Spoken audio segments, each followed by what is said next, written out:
Brandon carried on his performance last round at Eldora, but the arrival of Hargrave shows he'll have to work just as hard to keep up his dominance. Weedsport will no doubt provide a challenge no matter who is tackling it. So will it shake up our finishing order? We'll find out soon as we get ready to watch round 2 of the Bootleg Racing League's Dirt Street Stock Series. And you'll see it all live here on the Global SimRacing Channel. Hi, I'm Joe Peak, and with me in the booth is DJ Clark. Behind the scenes is our director, Sean Crackers Ambrose, and he's using cameras provided by Dougie Beard. To understand how unusual Weedsport is, it's best to head to our track guide as we explain what sets it apart.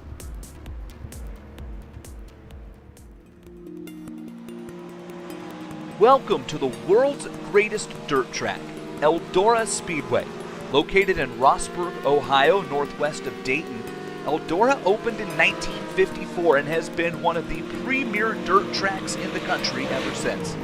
The half-mile clay oval, now owned by Hall of Fame driver Tony Stewart, is the perfect track to learn. Welcome to the Cuyahoga County Fairgrounds and home to Weedsport Speedway.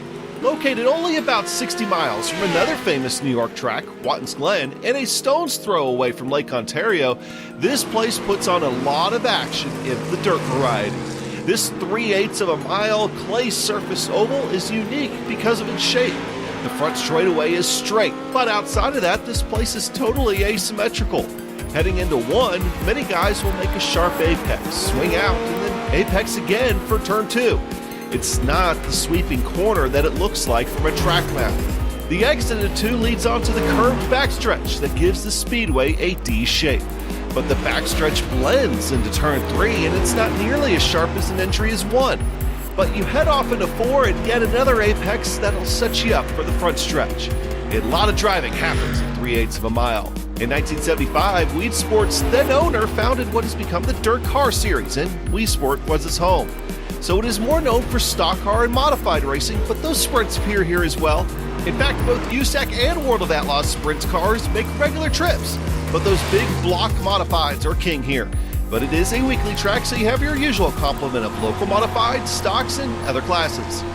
Don't let the only 11 degrees of banking in the sharper corners here fool you. This place is fast and action-packed. Now it's time to see who will rise above at Weedsport here on GSRC.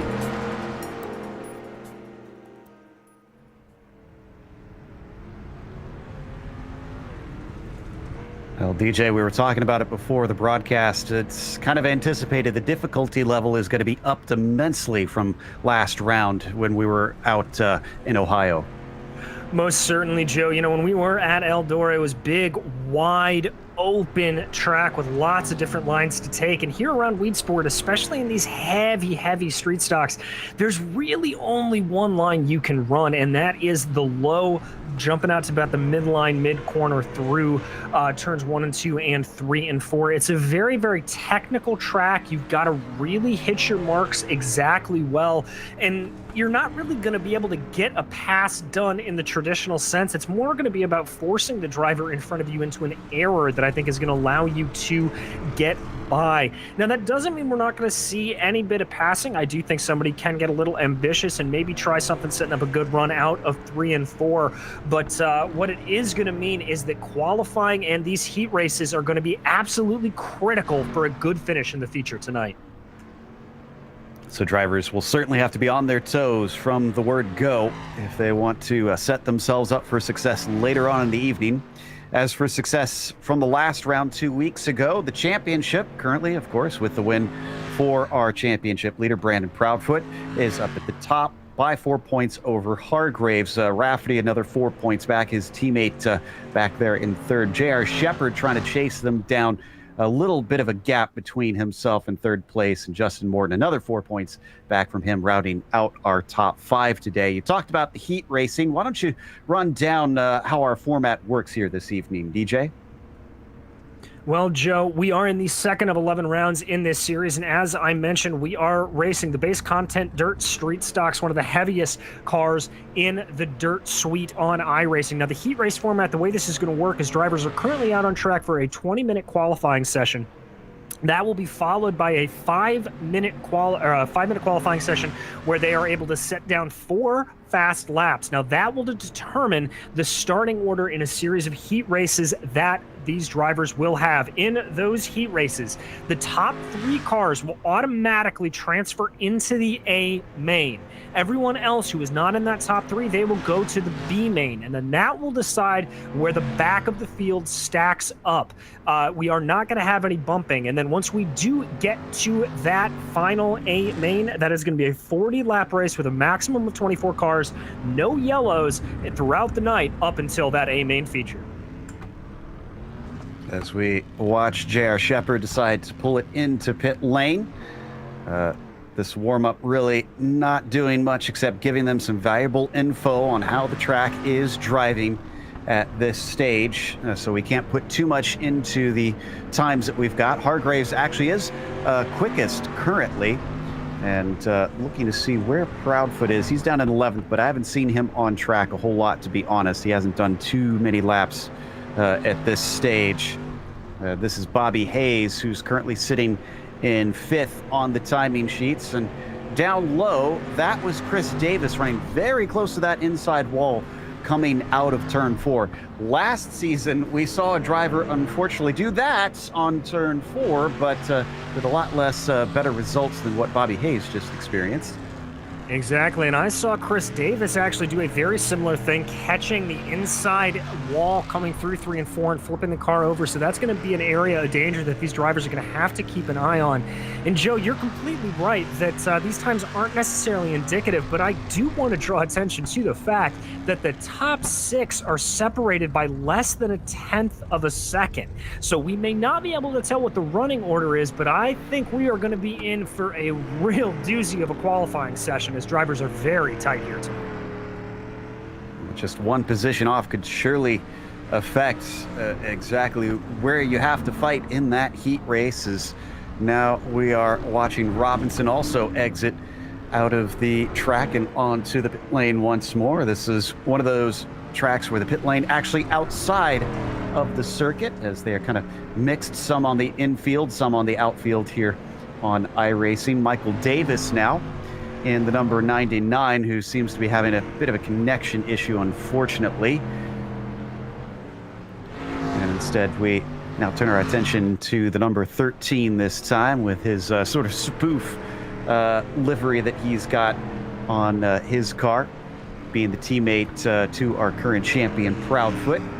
2 minutes left to go here in the warm-up already, and seeing that single line that you mentioned down into the first corner getting very, very slicked up. I guess that's one of the pitfalls of when there's really only one good way to enter into the turn, is that's going to get worn out in a hurry. Very much so, but you can see that narrow strip of moist dirt down to the inside. So if drivers are really able to get the fine-tuned turn right, they may be able to do that pivot like we talk about a lot in this series, and getting the left front tire down onto it and letting the rear tire slide through the slick stuff. You may see a little bit of high side running there. You can see the cushion isn't really pushed that far up the track, and we see some drivers start to experiment with it. You can see Joe Sakala doing it right there through 3 and 4 and again through 1 and 2. So that may be a way by that develops here, especially with as slick as that low line is being. J.R. Shepherd had a bit of bad luck out at Eldora, and well, this week, again, even though we don't want to give too much to those times, he is second on the warm-up sheet. So I wonder if we could see JR challenging yet again, and if things go more his way, maybe we could see him with another win out here on the dirt side as he swings it into turn 1 once again, riding it down in the rubbered up line and then drifting it all the way out, looking for that nice wide arc down into the turns 3 and 4.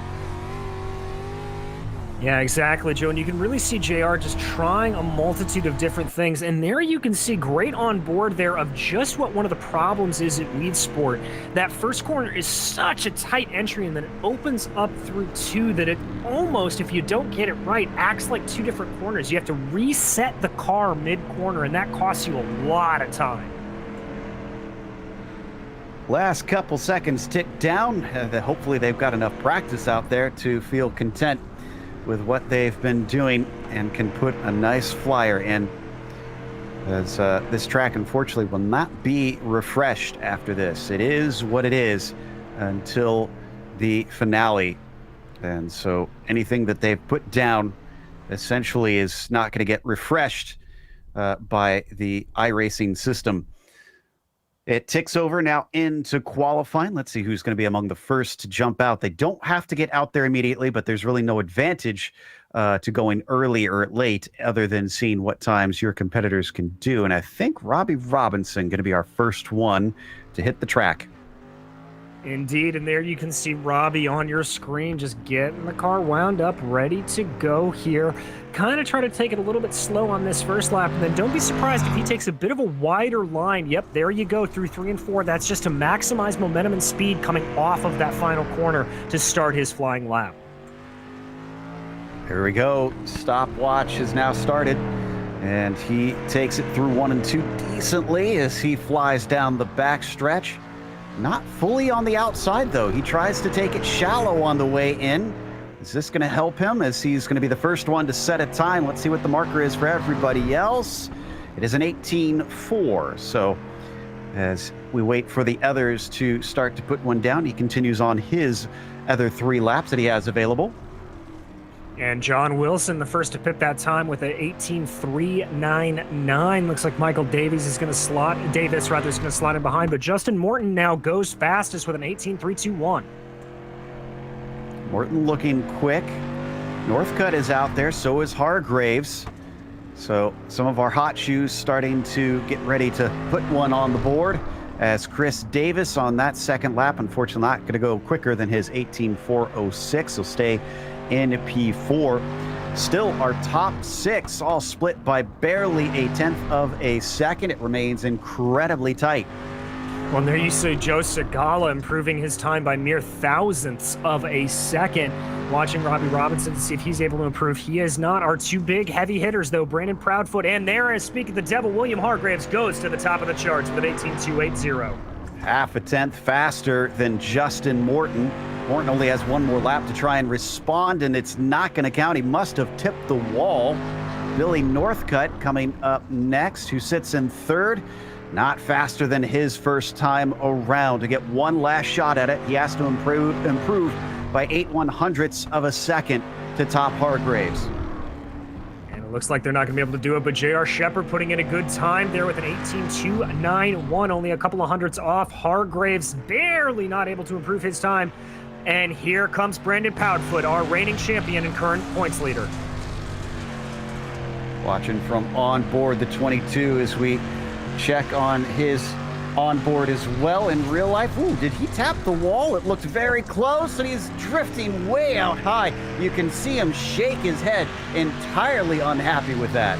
And Joe, that is just a testament of how tricky Weedsport is. We have seen Brandon excel at almost every circuit on this grid, and even he is not alone from making mistakes here. He's going to try it again. Notice that he's changed driving styles ever so slightly. We saw him lift his hand down before, and now he's really having to use both hands getting set into the corner. Out of turn 4. First lap, obviously not a good one. 12th place for him. Second lap, 18.3, half a second faster. That's up to 4th place. Still a little low from what we're used to from that 22. He's going to want to get better, and you can see just how much he's having to set the car. This is such a great insight into the way that he drives, setting that car really, really hard into the corner. Let's see how this 3rd lap is for him. That looks like it's going to be an 18.333, so about 1/100th of a second slower. He's consistent at least, as he found something in the first 3 laps to give him that little bit more of quickness in the last few to get onto the front row, maybe. No, it is an 18.389, and I think that's going to be our last driver able to set a time out there. Proudfoot only into 4th at a track that it is tough to pass at. Interesting developments. Exactly, and you could really see by the way Brandon was shaking his head there. I think he was thoroughly unpleased with that qualifying time, so he's definitely going to have some time to make up here.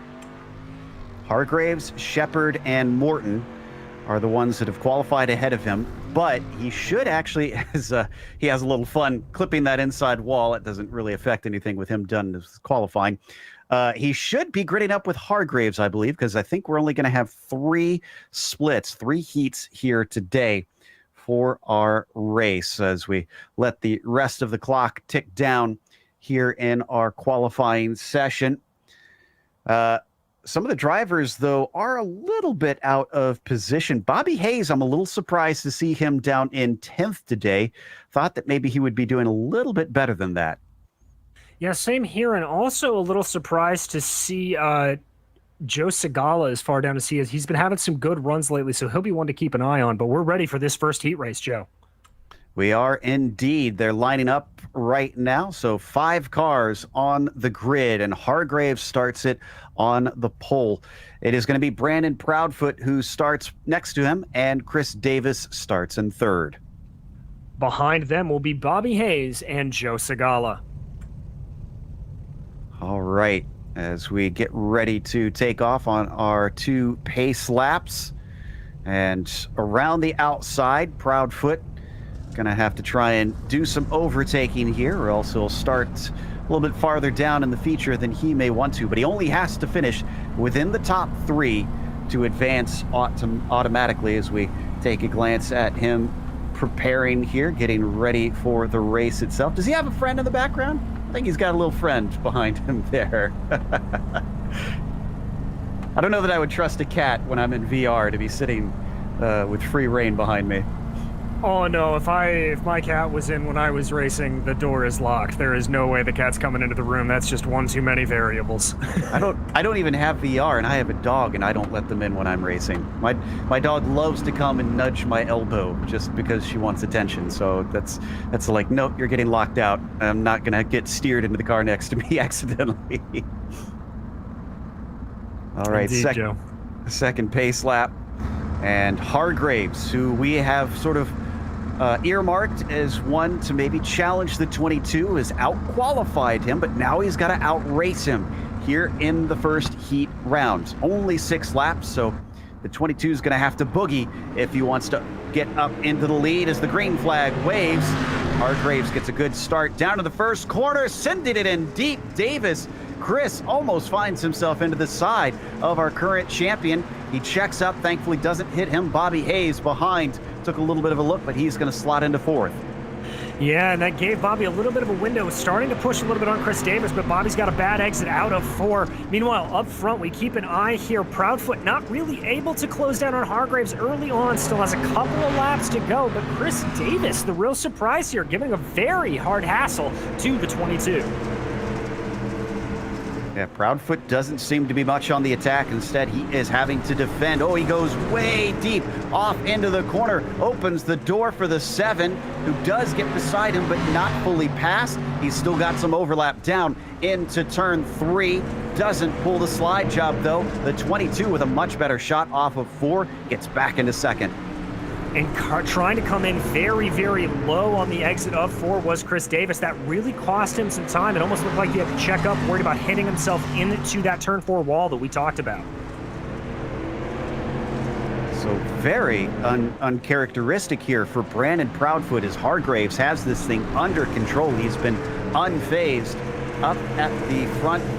So watch Proudfoot looking a little better through 1 and 2 this time. The light shining here at Weedsport. Now he's experimenting with that outside line yet again. It keeps him even with the 71, but doesn't allow him to encroach on that lead. We're down to 2 laps to go. And as they took the white flag on that last lap, it looks like, unless there is an absolute bonsai pass here from Brandon Proudfoot, William Hargraves is going to win this first heat. Indeed, victory for the 71. Proudfoot in 2nd. Davis does finish in 3rd. Hayes and Segala will find themselves relegated into the consolation race. Well, that was fascinating. Certainly some aggressive moves from the drivers that know they have to do that just to get an overtake. Will that continue to be a trend here today? For J.R. Shepard, who starts on the pole, the drivers behind him who might have to get too aggressive will be Billy Northcutt in 2nd and Robbie Robinson starting 3rd. Behind them will be Jason Best in the 47, and in 5th place will be Chris Hazlett. As we wait for them to grid up, this will be our last field of 5. The final heat will be only 4 cars, with a mere 14 signing up today for the event. Unusual with the huge numbers we've seen as of late here in the Bootleg Racing League Dirt Street Stock Series. And taking off, J.R. Shepard. I'm wondering if he's going to have trouble from Billy Northcutt, because another one not too unusual for how far down that Northcutt qualified, but still, I would have expected him to be ahead of Shepard. I would have too, but as we've seen time and time again, sometimes Billy just struggles a little bit at an early stage and then will come on very strong. So JR's definitely going to have his handful here, but as we saw in that last race out of Hargraves, I think that inside line is where you're going to want to start, and Shepard's going to be wanting to mirror that great start that Billy had. Certainly, and Northcutt's going to want to avoid what we saw from the 22, making a few errors along the way, as Robinson currently set last to advance if he stays put. It is Jason Best who I expect to be trying to really throw the car into the corner to see if he can get through to the feature automatically. Into turn 4 this time as the pace truck is getting ready to give way, and the 98 will have control. He goes immediately. Green flag is out. It's a huge jump for J.R. Shepard, and down into the first corner, going the long way around. The 47 of Jason Best might just have this one over Robbie Robinson. Robinson falls back. Does he try and fight down into 3? He looks for it. He's got a little bit of an overlap, but can he get the run? Yes, he does. Amazing move there. Fighting back was Robbie Robinson. Let's see now if Jason Best can make that momentum work around the outside again, but no, it looks like that Robinson's been able to re-secure that 3rd place position. Great job from the 56. I thought that he was going to lose out there at the start of this race. Behind them all, Hazlett is definitely struggling and falling off the group, so it's become between these 4 as Shepard pulling a bit of a gap. We watch from on board. Billy Northcutt now looking at Robinson, continuing to give chase. And you're seeing just how much sawing at the wheel there Billy Northcutt is having to do. And again, that massive overcorrection mid-corner, that is very, very normal to see at Weedsport, but it slows you down so much you're having to reposition that car mid-corner like that. Already past halfway through this race.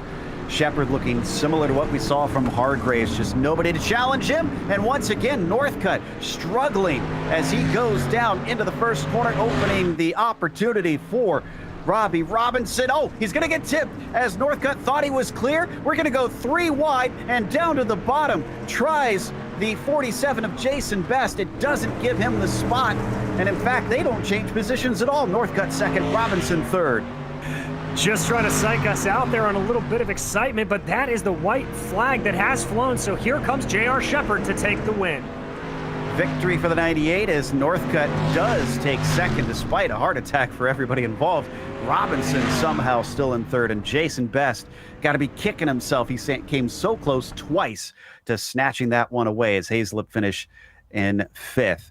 Our final heat of the evening was Justin Morton on the pole position and John Wilson to his outside. Gary Clinton will be lining up in 3rd, and to round out the back of this abbreviated 3rd heat will be Michael Davis in 4th. Clinton has prided himself in making some advancements recently in his abilities here on the dirt. He's qualified a little bit far down, but he is in a position that will take him on to the feature if he stays put in that 3rd spot. So we'll see if that number 6 can manage to keep it there and get himself on without having to race his way into a good starting spot. Exactly. He's going to be one to keep an eye out for, as is our pole sitter here, Justin Morton. Now, Justin is normally a guy that excels on ripping the top line of a dirt track. We've seen him do it time and time again, just fight his way up through the field on the high line. Obviously, doing that here at Weedsport is not the preferred way around, so we'll have to see if he is able to sort of change his preferred way around the track. Certainly is a track that provides drivers some unique challenges and opportunities, potentially, if they can find a way to shine out here today. As to his outside, John Wilson will be watching in that number 75. So far, haven't really seen any changes, any major changes in the fields, though there have been some challenges from a few drivers looking for chances to try and sneak one in. But just highlighting the difficulty of racing here as the green flag is out. Bit of a bad start there from Wilson, and Clinton gets to his inside, gives him a little nudge as they're going to be able to swap spots, but going way too high. The 6 has to collect it. He's back down to third as nearly Michael Davis to his inside checks up. Yeah, he just got himself way out onto the gray there and had no grip running in that loose, uncompacted dirt, and that massively slowed down Gary Clinton. But up front, Justin Morton continues to lead this field. John Wilson, after that early attack from Clinton, settling down a little bit, running a bit of a lower line than Justin Morton, so seeing if there's any efficacy in that. Talked about Morton liking that high line. As we watch from John's perspective, that time through 1 and 2, definitely a low one for the number 9 in front of him. Coming down into 3 and 4, that's where he tends to ride high for now, it seems. And once again, John Wilson just trying to hug the inside. It's not getting him any closer to Justin Morton, but he doesn't need to do anything here. Second place will get him through.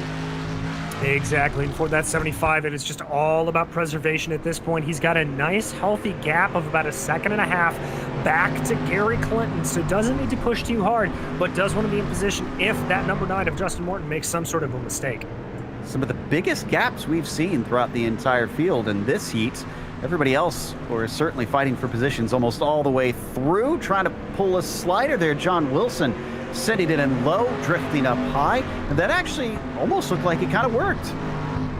Yeah, that may be something we see develop, especially as this track rubbers in a little bit more, but now they've taken the white flag. Wilson definitely closing in a little bit here, but I think it's going to be a little too late. Indeed, as Justin Morton wins heat number 3, Wilson takes second, Clinton does get third, and Michael Davis will now have to move on into the B main race here in just a moment's time.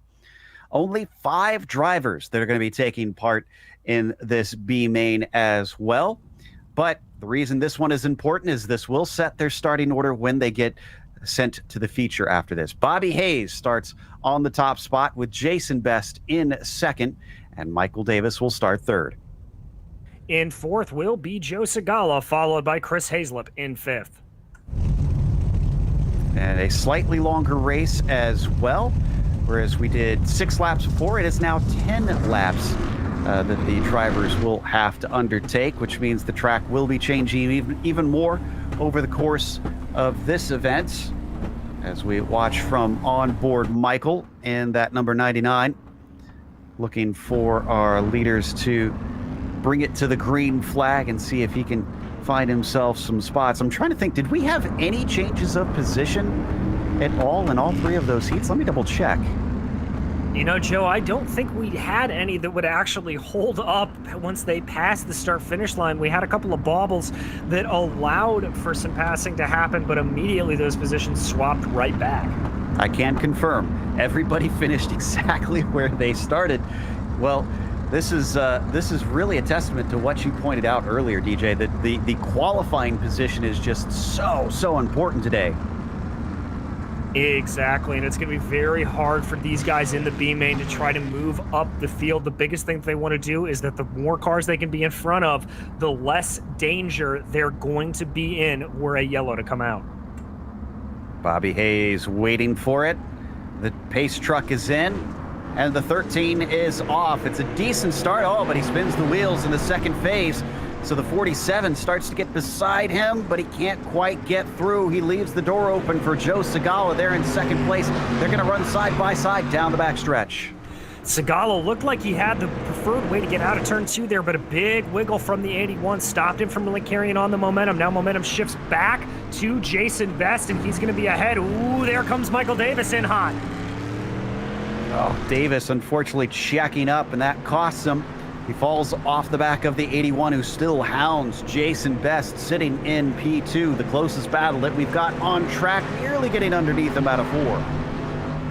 Trying to get it going, but it looks like Best is running a very good defensive line there, a little bit positioning in his car in a way that Segala can't do anything too crazy. Bobby Hayes, though, setting the fastest lap of the race, just running his own times out front. Way too deep that time for Michael Hayes into turn 3. So he drops back yet again from the 81. Boy, he is chucking that car in, and I don't think it's helping him all that much. No, it's really not. Weedsport is one of those tracks where you just have to be precise. It's not about manhandling the car. You can really get away with that on some of the wider circuits like Charlotte or Eldora, but not here. It is just about absolute precision. Credit to Jason Best. He's keeping Bobby Hayes honest, but he's not been right on top of him. Closes in, and once again, we saw that last time where that slider line seems to really gain you a lot, and I'm not sure why. I would think that you would kill all your momentum off the turn. Well, it may just be a little bit of you're able to carry a slight bit of speed, and if you're running a sort of, reverse slider line, which is what a lot of guys have to do to make that turn 4 work as it narrows up at exit. Oh, Best down, clips the wall, slows him down massively, and that is going to move Joe Segala up. Segala might be able to be through here as they're going to stay side by side. Will we finally have our first pass of the evening that sticks? Yes, Joe Segala has it. The 47 is going to be absolutely livid with himself for making such a crucial error. They've only got 3 to go. And as you watch here, Best not letting it go away quietly. He is down to the inside. Checks himself up ever so slightly, very close to that inside wall. They're going to come off the line. Segala is going to maintain the momentum. That outside line proving to be very effective through 3 and 4. Oh, Segala also in deep this time, up into the marbles, off through the cushion. And I think the 47 has it back now as we're going to take the white flag this time by.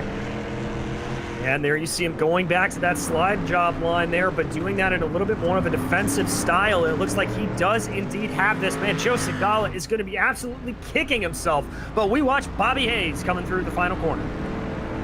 Victory in the B main for the number 13 is going to give him the best possible starting position he can get here for the feature. Jason Best in second, Segala third, Davis in fourth, and poor Chris Hazlett coming up, tail end Charlie here in the consolation race. We now head off into a quick warm-up where the drivers who have not been able to get out on track during those heats in consolation get a chance to feel it out and see what's changed on the circuit. Well, normally I like to ask, what did you garner from all this, DJ? But I have a feeling we know what the main thing we learned is it's darn hard to pass. It really is, Joe. But the one thing that we did learn, I think, is the potential efficacy of running that slider line through 3 and 4. We saw Jason Best make up some time with that. We saw a couple other drivers start to figure that out a little bit. So that may be the way through. Now, I will say with that in mind, it looks like a lower line is the fastest way through 1 and 2, but that high line through 3 and 4 does look very, very strong. So that may be something to keep an eye on of who's going where. Don't forget, Proudfoot is not going to be starting even on the front row here in the feature because he finished second in his heat. So he'll have a number of cars that he needs to pass if he wants to take the victory. Hargraves is going to be starting on the points of the field and will probably have an easy time defending. I say that now, but I guess as the race evolves, that could change. But based on what we've seen so far, the 71 doesn't look like he's got many weak points.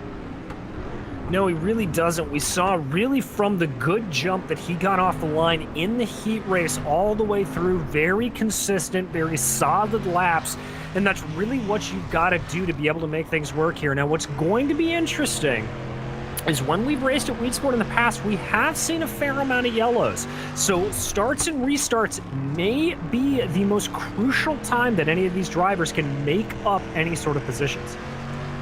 Knocking on wood. Thinking back, though, I don't think we really had any incidents in the heats or the consolation that really would have brought out the yellow. So far, it's been impressively clean. Very true, Joe, but you do put all of these 14 cars on track at the same time, and things can change a little bit. This is a very, very narrow dirt track as dirt tracks go, and there is not a lot of room, especially compared to these guys that are used to running at places like Eldora or Knoxville that are just very wide open. Another interesting thing that we haven't mentioned yet that's going to be changing the nature of this series is apparently they're giving an update to the tires here soon on iRacing. They've announced that through the forums to the community. And we were talking to Brandon Proudfoot. He seems to think it'll change the style of driving pretty significantly. Indeed, he does. He basically was telling us that it is going to be a lot firmer of a tire. As we watch Brandon here making his way around the track, you're not going to have as much give in the sidewalls of the tires. So the efficacy of a slider may not be as much as we've seen it in races previously. It's going to be much harder to drive the car sideways. You want to be driving it straight a little bit more. That's kind of where it's going to want to go. So as we've said, that should be implemented on the iRacing service Monday, I believe. So that's going to be a big change in this series and something these drivers are going to have to adapt to. Do you see that changing the pecking order in the series? Do you think it's going to shuffle things up, or do you consider the good guys in this series basically, the cream is adaptable and it rises to the top no matter what you do to the car? Well, I think with certain guys that it is definitely going to keep them up at the top. Proudfoot, any of those guys, his teammate Bobby, any of those folks that we've seen run very, very well, I think they will stay there. But the more veteran drivers that we've seen in this series for a long, long time that are very used to these cars, guys like J.R. Shepard that just know how to drive these cars. I would also say maybe even Jason Best, Chris Davis, Justin Morton. I would not be surprised if they find themselves a little bit more consistently at the top for the first couple of races that new tire model is put on, and maybe some of the newer drivers could struggle a little bit. Maybe just will wind up exacerbating where everybody kind of sits more than anything as we watch the last few seconds tick down in our warm-up session here today. Drivers chewing up a lot of this track, which has already been slicked up significantly since we started this evening. And so far, the racing has been intense, but also not seeing a lot of changing of positions if you're just joining us. So this is going to be a tough day. If anybody finds themselves out of order in this feature race, they're going to have 40 laps to try and overtake. So at least they've got more time to do it. That doesn't mean it'll be easy. Up on the top spot, it is going to be William Hargraves, who starts on the pole. It'll be J.R. Shepard, who begins next to him in second, and Justin Morton starts in the inside of the second row. Brandon Proudfoot starting down in fourth today. Billy Northcutt will be behind him in P5, and John Wilson will start in sixth. The first half of the field will be rounded out by Chris Davis in seventh. To the outside of Chris Davis is going to be the 56 of Robbie Robinson, and then behind them in ninth is Gary Clinton, followed by Bobby Hayes in 10th. Jason Best will be starting in 11th, and Joe Segala in 12th, and then rounding out the back of the field will be Michael Davis and the number 73 of Chris Hazlip. 2 pace laps, and then we release these beasts to try and be first around to take the checkered flag. Brandon Proudfoot has been on a tear, but he's starting on the back foot today. And Hargraves seems to be the one that is best positioned to try and stop the dominance. He didn't beat him out at Eldora, but he looked very good out there in Ohio as they come into turn one for the second time rather. Drivers just trundling along, waiting, itching for the green flag to drop and to put that right foot down as the pace truck is going to be leaving the track shortly. J.R. Shepard maybe decide to deny Hargraves, give him another second place here in the feature and get himself a win. Wait for the green flag to fall. And Hargraves is off. Green flag is out. Not the best of jumps compared to what we saw before. Almost pushing him around the corner as J.R. Shepherd actually gets checked up. His momentum falters, and now he's 3 wide per second. Oh, this is going to be very spicy coming through the corner. Everybody checking up at a little bit different points. They continue to go 3 wide. Morton down low, but Proudfoot's got a whole head of steam. He's ahead of J.R. Shepherd. And we got an accident. It looks like Jason Best brought this one out, and I think Proudfoot was just barely into second place when that caution was thrown. This is the replay. Oh, this didn't start with Best. This started with Robbie Robinson, who actually did a full barrel roll. Here's our victim for turn 4, first one for the night. Oh, he just caught that inside lip, and then it looks like in a completely unrelated incident, that was Bobby Hayes and Best behind that came together. And, looks like Segala actually tipped the 47. You're gonna see him in the 81, and Hayes is just down to the inside with no place to go. Yeah, that I think you're right. That was completely unrelated as he touched him just at the same time that Robinson found himself running into the barrier. The good news for Robbie is they do get a spare car, so he is able to get back out there, but he is a lap down. So is Michael Davis, as we're getting an extra lap of caution for them to try to get the cars all in a row. Exactly, and Joe, we did see the efficacy of that top line working there. Brandon Proudfoot absolutely doing a great job now all the way up to second, and now William Hargraves is going to have his handful as he does this. Now the reshuffled order here is Hargraves, Proudfoot, Morton, and Shepherd. That second row, though, looks very, very racy, and I would not count them out of this quite yet. Absolutely, they're going to be raring to try and pull the same move on the 22. Fascinating to see what caused that whole craziness with J.R. Shepherd just almost having the opportunity to follow the 71 through, but he maybe just lost too much speed down at the bottom on that slick stuff, and suddenly he was swamped by both Proudfoot and Morton. As there goes the pace truck, and interesting, the 22 tries to move up high to get himself off of the slick stuff on the restart. It helps him a little bit as Hargraves gets a decent jump, chucking it down into the first corner. Once again, Shepherd not having a good time as he goes 3 wide with those behind him, and he clatters the wall on the outside of 2. And that all bit of unsteady driving there, I think, was set up just a little bit of minor contact between him and Chris Davis. Justin Morton down to the inside, tried to take a little bit of a look there on the second place of Brandon Proudfoot. Oh, more contact in the back. Yeah, as we were riding on board with Morton, who actually manages to get ahead of Proudfoot now through the low line. They are very much shuffling around after a bunch of heat races where nobody's able to make passes. Suddenly they're coming in droves, including Billy Northcutt up to 4th. He is driving a heck of a race there, and you saw down the front stretch Justin Morton trying to cut off that high line from Brandon Proudfoot. Wasn't able to do it. Now he's going to try to do it again. Tries to get that car back up. Oh, big twitch coming off the line. I think he caught a little bit of the down end, the inside berm next to the wall. Proudfoot recovers. Now he's got to set his sights on Hargraves and chase him down. All that messing around with the number 9 lost him about 9/10 of a second to the 71 car. It did indeed, and Justin Morton still trying to hold up on his path. He's able to get very close through the corner, but not able to really close down the straights. Morton pawing at that 22, trying to unsettle at him. And behind them, Billy Northcutt still watching, but he's also is dealing with a little bit of, behind them, I just saw Wilson catch the inside of 4. Thankfully, he doesn't turn that car over, though. Yeah, I think he caught a little bit of the inside of J.R. Shepherd there as well, but good heads-up driving from everybody. But in that battle for 3rd, that is Billy Northcutt and Chris Davis absolutely side by side.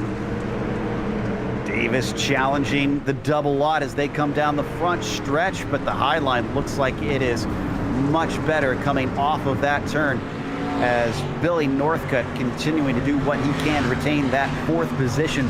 I was kind of wondering if we get some battles like that late in the race. That finish line is well down that front stretch. It really is, and we have not really seen a whole lot of successful moves be done on the inside of 3 and 4, so it looks like the high line through 3 and 4 is going to be the way to go. Maybe a little bit of positioning battle as we get down into it. We ride on board there with Justin Morton looking up the back of his car at the closing, Billy Northcutt and Chris Davis. Indeed, and the one praying for a caution right now is Brandon Proudfoot, because he is falling away from Hargraves. It's up to 1.2 seconds. He just does not have the pace to reel in Williams' car. Still for this P3, Justin Morton, mirrors full of Northcutt and Davis, but they haven't been able to get beside him recently. Northcutt there throwing a little bit of a slider line to try to get up around Morton, but that left him a little bit exposed to Chris Davis. Davis now down on the inside. Looks like he's going to try to hold it, let the car run out ever so slightly mid-corner. They're able to draw even off the corner, Joe, but that momentum just favors Billy Northcutt. He's able to fly on by around the outside. Davis now fighting back on the inside out of 1 and 2. I think the double lot was a little too far on the outside this time. Down into 3 and 4. Highline works a little better, but not good enough. Chris Davis back into P4. All right, there you go. Highline giveth and Highline taketh away. And Joe, all of this squabbling has allowed for the 98 of JR Shepard to poke his nose back up there. So they're going to have to be careful to watch out for JR. Always a scrappy competitor. He certainly looks like he's itching for a fight. Oh, but I think he clipped the inside wall, and now he's going to smack the outside wall on top of it. Wilson thinks maybe he can take advantage as he gets to the inside of the 98, and I think he's through. Shepard looks like he's limping. He's very slow on the backstretch. Yeah, and as we rode on board with him there, you can see a little bit of that front fender of the car turned up. I think he may have a little bit of damage. Oh, but that's Clinton having a big ride off the wall. Clinton now joining Shepard, unfortunately, in the damaged bodywork club. Hopefully he'll be able to continue. Shepard all the way down to 9th because of that mistake. Unfortunately, the drivers starting to fan out now as we're getting a lot of green flag laps, but we're only halfway through. As Morton gets himself some buffer to the number 7, Davis now has to watch out because Billy Northcutt wants to get that spot back that he was able to grab before. He certainly does. We saw him run a little bit of a wild slider line coming through 1 and 2. Didn't exactly work for him. Now sticks back up to the high line. Gonna hope momentum's gonna really help him there. You see him sort of dug those tires into the cushion and then just flew off straight down the back straight. Able to keep relatively close behind Davis. There's that high line again through 3 and 4. Good run there for Northcutt. He's certainly closing. The 7 was flirting with that inside wall. We've already seen a couple drivers hit it tonight, and I'm not sure that they're going to be the last ones, because the way that Chris Davis gives himself just inches to spare. That time looked a little bit more comfortable for him, but as much as he likes that low line, it just is not getting him the momentum on the front stretch. Oh, too much momentum for Northcutt. He slaps the outside of 1. Yeah, Joe, and that is really a situation where he didn't have the car in a full slide. It was almost like he was driving that car around the corner as if it were an asphalt circuit. And the reason you're able to get a lot of speed on the high side is you hang that right rear tire right up onto the cushion. And in that case, didn't exactly have that inertia push off. And so that's what caused him to ride over the cushion and smack the wall. 7 starting to catch back up to Morton there for a moment, coming through 3 and 4. Still can't get the overlap that he needs. Once again, just sending it in as fast as he can. We watched Northcutt in the background there, drifting high through 1 and 2. Down through 3 and 4. Now, it looks like Morton trying that low line himself, and it worked very well. It certainly did. The battle's really heating up here for this 3rd place position. Everybody's starting to get it, but Justin Morton driving a very collected race to hold on to 3rd as of now.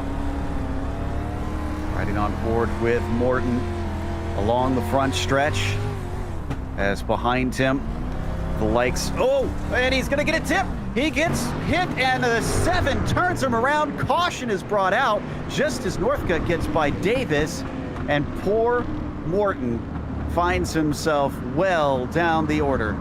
Not much damage as the...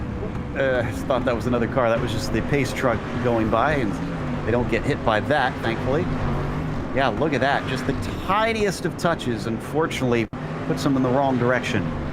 And that's what can happen, Joe, when you are running this hard and this close to one another. We're going to ride on board with Chris Davis here. Davis goes for a little bit of an inside line and just carries a hair too much speed through the corner. I think he was hoping to run a little bit of a slide job off of the line and try to carry momentum to the outside on Justin Morton. And obviously Morton slowed down mid-corner a little bit more than Davis was expecting, and that's what sent the number 9 spinning around.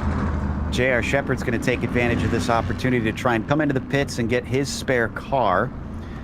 I think he'll be able to get out in time. Hargraves is just coming into 3. Oh, maybe not. No, he's not, because Shepard is a little stuck here. He couldn't get the car turned well enough. And almost looks like maybe he got the damage after he took a spare car. No, now he's pulling into his stall. There, it pops back into place. But he is, unfortunately, put a lap down because of those difficulties. We are now double file. Are we going to go? No, we're not going to go racing this time by because they have extended the caution. Yeah, just letting everybody catch back up here. It's a good call for the race organizers to do that. They are obviously entitled to do it. And now, Joe, this is going to set us up for a 10-lap sprint to the finish, pretty much. And very interesting here. Notice this: William Hargraves choosing the outside line. I did notice that immediately, that the 22 is going to start on the inside, and I think that comes down to what I talked about before. I think Hargraves knows he's going to be restarting, if he was on the low side, on all the slick stuff. So he's trying to get himself the bite that he needs. Exactly. Now, we've not seen anybody do that during the course of the night, so we'll have to check out and see how that's going to play for the 71. Pace truck getting ready to pull in for this final shootout. Hargraves waiting, and there he goes. Green flag is out. It seemed to work pretty well. He's fully past the 22, down into the first corner behind him. They all fan out. Northcutt riding high, and the low line actually carrying the 22 nearly up alongside the 71. He's going to try it yet again through 3 and 4. Oh, but that little bit of a lip on the inside of turn 4 really seemed to catch out Brandon Proudfoot, not doing what he wants it to do. Oh, but there's a good run coming off of turn 2 for Brandon Proudfoot. He is now at least semi alongside William Hargraves. Hargraves still riding high, coming to 7 to go. This time, he'll have the speed off the corner. Will it come down to that as to who wins this race if they keep fighting wheel to wheel? It's gonna be close, but it looks like that high line is gonna be what's preferred off of 3 and 4 unless Proudfoot can get a mega run through 1 and 2. You see him there altering his line ever so slightly, just trying to find something, anything to be able to get past Hargraves, but it doesn't seem to be working. That high line momentum really paying out for William here. Williams still has a fight on his hands as we ride on board with Billy Northcutt. Will get the shot off the corner and absolutely flies ahead. Still trying to run along the cushion. Isn't willing to chop down yet in front of the 22, giving him space. We're going to be down to 4 to go this time by. I didn't think we'd have this close to the race for the lead, but the 22, despite being slower earlier in this session, suddenly has found his feet. Indeed he has. Ooh, that was a little bit of a risky move there from Hargraves. Didn't run the true high line, ran a little bit of a slider instead. He's now going to stick to the traditional high line through here. There's the slider from Billy Northcutt behind, seeing if he can have something. And that was, I think, a nose ahead out of turn 4 for Proudfoot, but Hargraves still able to hold. Yep, he definitely led that lap through the 71.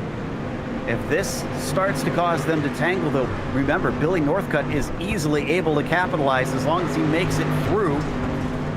So they can't mess around too much, or they'll both lose the potential victory as we watch what he is seeing. Look at him glance off to the side, try and figure out exactly where Hargraves is. It's going to be white flag this time by, still riding low and across the line. He's not going to lead the lap. He's going to have to do something crazy here if he wants to be ahead at the finish line.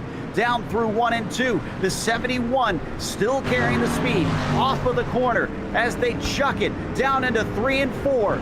Oh, and it's Hargraves who does it a little bit differently, but he still gets the shot off the turn, trying to drift up. It doesn't work out, and Hargraves is going to win over Brandon Proudfoot and Northcutt. Will takes second. Third, rather. Oh my goodness gracious, and you saw just how sideways Brandon Proudfoot got off of the line there coming out of 4, but oh my goodness, Joe, for a race where we said this was going to be a hard place to pass, these guys put on a heck of a show tonight. Side by side, almost the entirety of the last stint. And there's Hargraves parking it up in victory lane here this evening as Northcutt seems to feel pretty proud of that podium as well, running up from 5th. As the fireworks go off, we're going to take a quick break here on the Global Sim Racing Channel.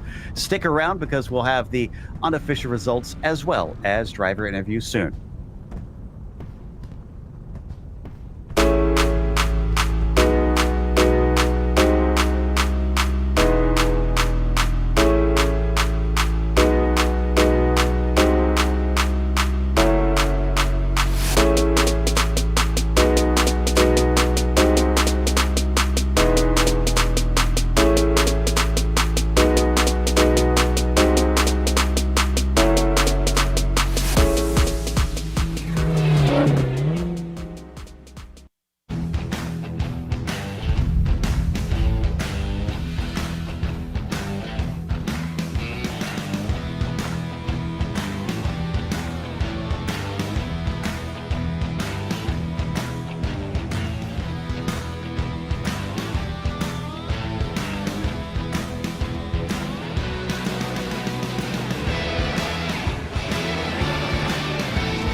Welcome back to Weedsport Speedway. Round 2 here in the BRL Dirt Street Stock Series went to William Hargraves.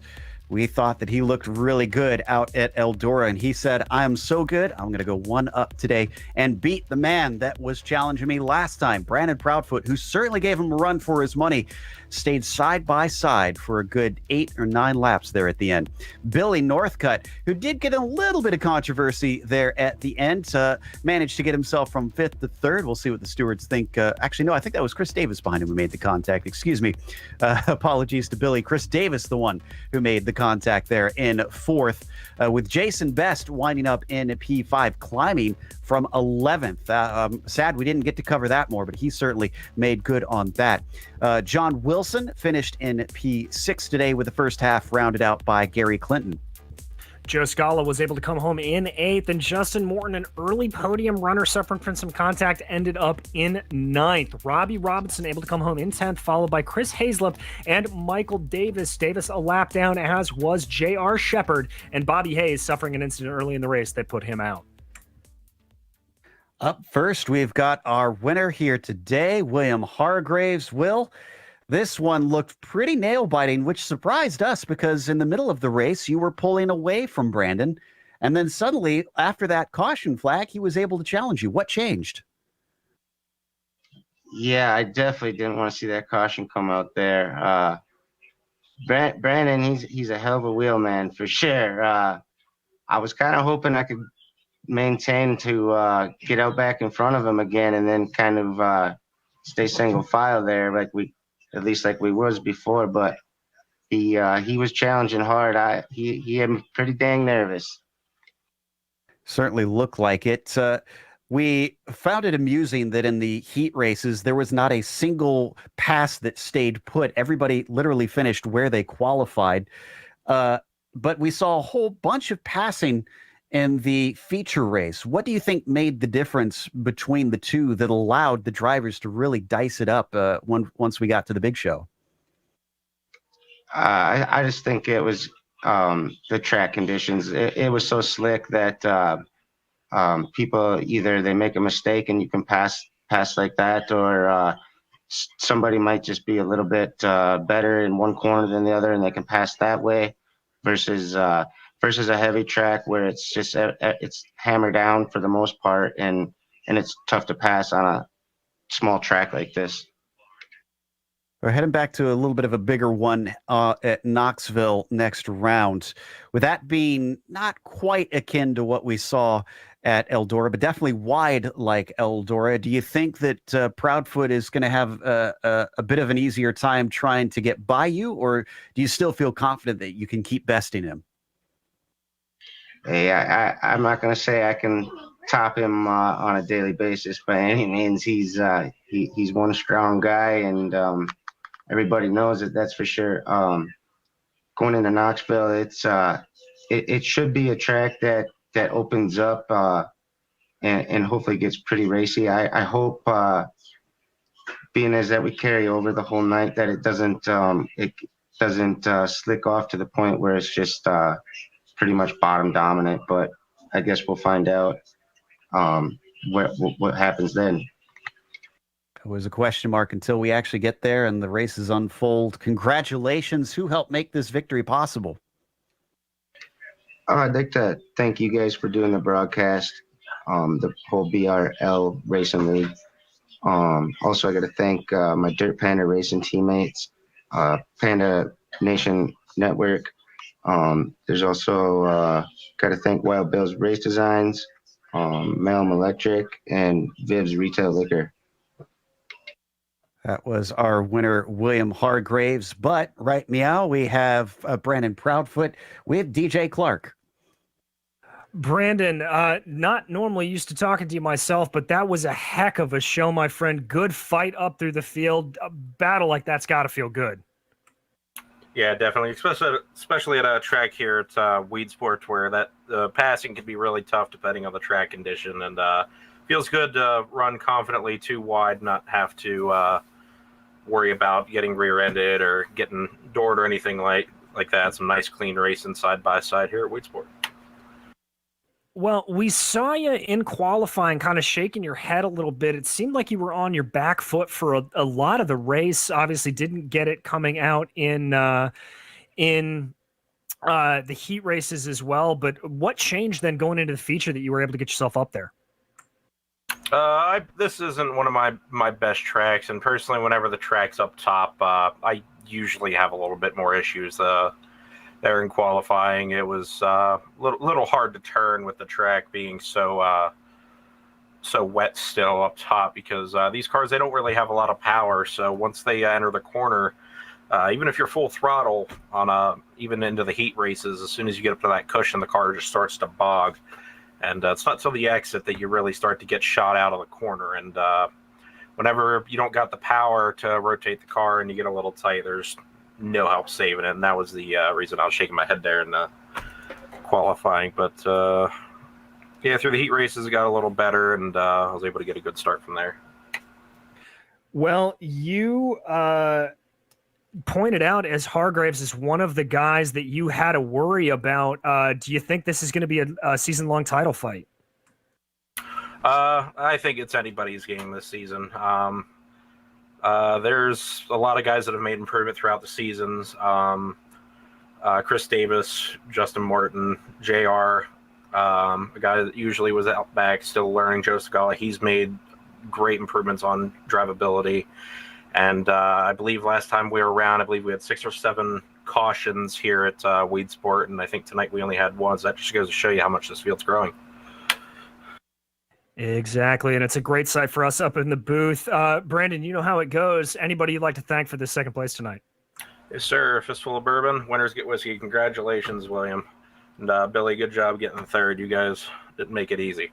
General Tire, Polaris RZR, Vision Wheel, Rigid Industries, Dirtfish, JSP XTV Axles, Gibson's Performance Exhaust, Acronis, Sant Racing Fabrications, O7 Designs, Chris Leone Motorsport Shop, Wall, and all the guys here that make this league run, and you guys for doing the broadcast, and all the family and whatnot roots me on.